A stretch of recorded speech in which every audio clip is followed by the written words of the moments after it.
Hi friends. So இந்த வீடியோவில் பார்த்தீங்கன்னா ஒரு பிளாகர் இருக்குது பார்த்தீங்களா. பிளாகர் உங்களுக்கு நல்லா தெரியும். கூகுளில் வந்து பிளாகர்னு சொல்லி சர்ச் பண்ணிங்கன்னா கூகுளோடைய பிளாக் ஸ்பாட், அதாவது ஒரு நமக்குன்னு தனியாக ஒரு ஓன் பிளாக் க்ரியேட் பண்ணுறதுக்கு வெப்சைட்டை வந்து ஓப்பன் ஆகும். அந்த வெப்சைட்டை வந்து நம்ம மெயினாக ஃப்ரீயாக வந்து நம்ம வெப்சைட் ஆர்டிக்கிள் போடுறதுக்கு, நம்மளுடைய யூடியூப் வீடியோவை வந்து அதில் போட்டு நம்ம அதை ஷேர் பண்ணுறதுக்கு, ஒரு ஃப்ரீயான ஒரு வெப்சைட்டை ஒரு க்ரியேட் பண்ணுறதுக்கு தான் யூஸ் பண்ணுவோம். இதே சர்வீஸை வந்து இதே வெப்சைட்டில் நம்ம வந்து ஒரு இமெயில் வெரிஃபிகேஷன் பண்ணுறதுக்காக இதை வந்து இமெயில் ஐடியாக எப்படி யூஸ் பண்ணுறது அப்படிங்கிறத பற்றி தான் அந்த வீடியோவில் பார்க்க போகிறோம். எப்படி யூஸ் பண்ணுறது அப்படின்னு பார்த்தீங்கன்னா, முதல்ல வந்து நீங்கள் பிளாகர்னு சொல்லிட்டு கூகுளில் சர்ச் பண்ணிங்கன்னா ஃபஸ்ட் லிங்க் வரும். அதை வந்து கிளிக் பண்ணிக்கோங்க.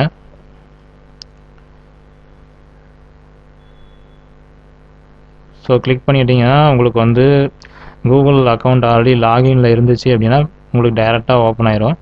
அதில் நீங்கள் என்னென்ன வெப்சைட்லாம் வச்சுருக்கீங்களோ அந்த எல்லா வெப்சைட்டோட லிஸ்ட்டும் வந்து இதில் லெஃப்ட் சைடில் இருக்கும். கீழே பார்த்தீங்கன்னா post, stats, comments, earnings, pages, layouts, theme, settings இதெல்லாம் இருக்கும். அதில் பார்த்தீங்கன்னா செட்டிங்ஸில் போகணும். செட்டிங்ஸில் வந்து நீங்கள் ஏதோ ஒரு எந்த பிளாக் வேணாலும் நீங்கள் செலக்ட் பண்ணிக்கலாம். நிறையா பிளாக் க்ரியேட் பண்ணியிருப்பீங்க. ஸோ அதில் வந்து ஏதோ ஒரு பிளாகை செலக்ட் பண்ணி வச்சுக்கிட்டு அதில் வந்து உங்களுக்கு செட்டிங்ஸில் போய்க்குங்க. செட்டிங்ஸ் கிளிக் பண்ணிட்டீங்கன்னா இந்த மாதிரி பேசிக் அப்படின்னு சொல்லிட்டு ஃபஸ்ட்டில் வரும். அப்படியே கீழே வந்து ஸ்க்ரோல் பண்ணிட்டே வாங்க. ஸ்க்ரோல் பண்ணிட்டே வந்துட்டீங்க அப்படின்னா இங்கே வந்து இமெயில் இருக்குது பார்த்தீங்களா. இமெயில்ங்கிறதுல இந்த இடத்துல வந்து போஸ்ட் யூஸிங் இமெயில் அப்படின்னு போட்டிருக்கு. ஸோ இந்த இதை வந்து கிளிக் பண்ணிக்கோங்க. கிளிக் பண்ணிங்கன்னா எடுத்தோடனே வந்து இப்படி தான் செலக்ட் ஆகிருக்கும். அதாவது பப்ளிஷ் இமெயில் இம்மிடியேட்லி அதுதான் செலக்ட் ஆகிருக்கும்.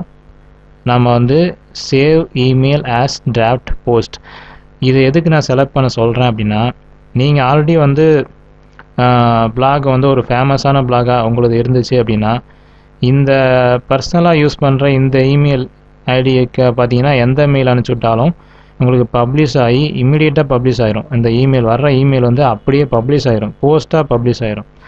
அது ஆகக்கூடாதுங்கிறதுக்காக நம்ம என்ன பண்ணுறோம் அப்படின்னா save email as draft post அப்படிங்கிறத செலக்ட் பண்ணிக்கிறோம். இதே வந்து மூணாவது டிசேபிள்னு செலக்ட் பண்ணிட்டோம் அப்படின்னா நமக்கு வந்து இந்த கீழே நம்ம க்ரியேட் பண்ண போகிற இமெயில் ஐடிக்கு வந்து நீங்கள் கொடுத்தாலும் எந்த இமெயில் வந்தாலும் உங்களுக்கு வராது, உங்களுக்கு வந்து எதுவுமே காமிக்காது. ஸோ அதனால தான் வந்து ரெண்டாவது ஆப்ஷன் நான் கிளிக் பண்ண சொல்கிறேன், save email as draft post. இந்த போஸ்ட் வந்து டிராஃப்டாக தான் சேவ் ஆகுமே தவிர இமெயில் வர்ற இமெயில் வந்து டிராஃப்டாக போஸ்ட் ஆகுமே தவிர பப்ளிக்கில் போகாது. ஸோ ரொம்ப சேஃப் தான். உங்களுக்கு வந்து எதுக்கு இமெயில் வெரிஃபிகேஷன் பண்ணுறதா இருந்தாலும் இந்த மெத்தட் வந்து உங்களுக்கு ரொம்ப யூஸ்ஃபுல்லாக இருக்கும்னு நினைக்கிறேன். ஸோ ஓகே, இப்போ ரெண்டாவது இது கிளிக் பண்ணியாச்சு. இதுக்கப்புறம் என்ன பண்ணணும் அப்படின்னா இமெயில் ஃபார் போஸ்டிங். இந்த இடத்துல வந்து ஏற்கனவே பார்த்தீங்கன்னா நம்மளுடைய யூசர் நேம் வந்து இங்கே லிஸ்ட் வந்திருக்கும். அந்த யூசர் நேமோட பக்கத்தில் ஒரு டாட் இருக்கும், உங்களுக்கு பார்த்தாவே தெரியும். பக்கத்தில் ஒரு டாட் இருக்குது, அதுக்கு பக்கத்தில் ஒரு ஸ்பேஸ் கொடுத்துருப்பாங்க. அதுக்கு இந்தாண்ட பார்த்தீங்கன்னா @ போட்டு blogger.com. இப்போ நம்ம வந்து gmail.com, mail.com, hotmail.com இருக்குது பார்த்தீங்களா. அந்த மாதிரி வந்து blogger.com சொல்லிட்டு இருக்கும். அந்த மாதிரி டிஃபால்ட்டாக இருக்கும். நம்ம என்ன இங்கே கொடுக்கணும் அப்படின்னா இங்கே மேக்ஸிமம் எம்டியாக தான் இருக்கும். நம்ம தான் இதை வந்து வேர்டு, ஏதோ ஒரு சீக்ரெட் வேர்டு கொடுக்கணும். இப்போ நான் எக்ஸாம்பிள் வந்து நான் ஒரு வேர்டு கொடுக்குறேன். இப்போ நான் வந்து ஒரு சிம்பிளாக கொடுக்குறேன். இப்போ வந்து யுவான் போட்டு 8905 இந்த மாதிரி ஏதோ ஒரு நம்பர்ஸ் கொடுத்து இதை என்ன பண்ணணும் அப்படின்னா இதை வந்து சேவ் பண்ணுறதுக்கு முன்னாடி ஒரு நோட் பேடில் போயிட்டு அதை வந்து டைப் பண்ணி இதுக்கப்புறம் ஒரு டாட் வரும், நல்லா கவனிச்சுக்கோங்க. ஒரு டாட் வரும், என்ன டைப் பண்ணணுமோ அதை டைப் பண்ணிக்கோங்க. அப்புறம் வந்து @ போட்டு blogger.com.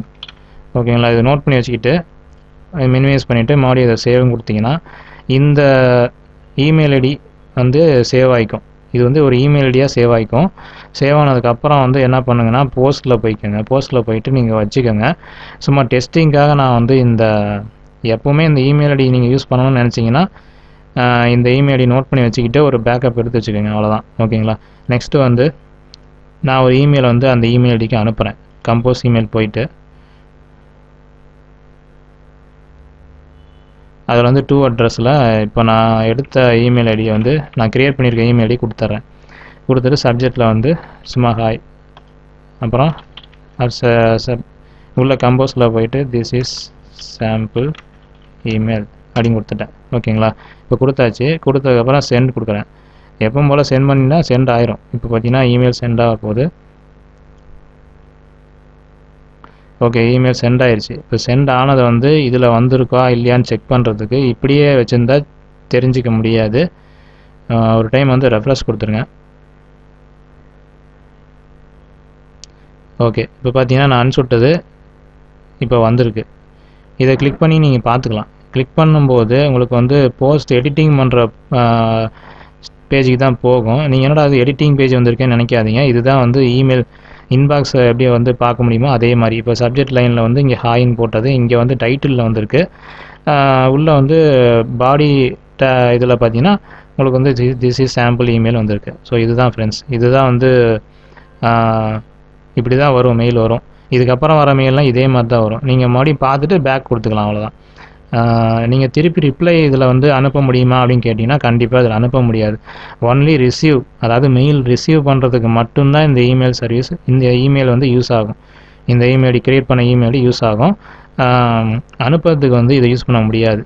ஸோ இதுதான் ஒரு மைனஸ் பாயிண்ட்டு. நீங்கள் எப்படி வேணால் மாற்றி கூட யூஸ் பண்ணிக்கலாம். இப்போ ஒரு இமெயில் இந்த பிளாகில் இருக்க இப்போ க்ரியேட் பண்ணியிருக்க இமெயில் ஐடியவே வந்து நம்ம சீக்ரெட் நேமை வந்து மாற்றி கூட கொடுத்துக்கலாம். இப்போ எக்ஸாம்பிள் வந்து நான் 8905 இருக்கிறது 8904 மாற்றி கூட நம்ம வந்து புதுசாக இமெயில் க்ரியேட் பண்ணி அதில் கூட நம்ம ரிசீவ் பண்ணி வெரிஃபை பண்ணிக்கலாம். அதாவது இமெயில் வெரிஃபிகேஷன் தான் கேட்டாங்க அப்படின்னா நம்ம தனியாக இமெயில் அக்கௌண்ட்டு க்ரியேட் பண்ணி நம்ம வெரிஃபை பண்ணணும்னு அவசியம் இல்லை. ஏற்கனவே இருக்கிறது, அதாவது நம்ம வெப்சைட்டை வச்சு இந்த பிளாகரை வச்சு இமெயில் வெரிஃபிகேஷன் பண்ணிக்கலாம். அவ்வளோதான் ஃப்ரெண்ட்ஸ். இது வந்து உங்களுக்கு நீங்களும் செஞ்சு பாருங்கள், உங்களுக்கு யூஸ்ஃபுல்லாக இருக்கும். இந்த வீடியோ உங்களுக்கு பிடிச்சிருந்தா மறக்காமல் லைக் பண்ணுங்கள், ஷேர் பண்ணுங்கள்.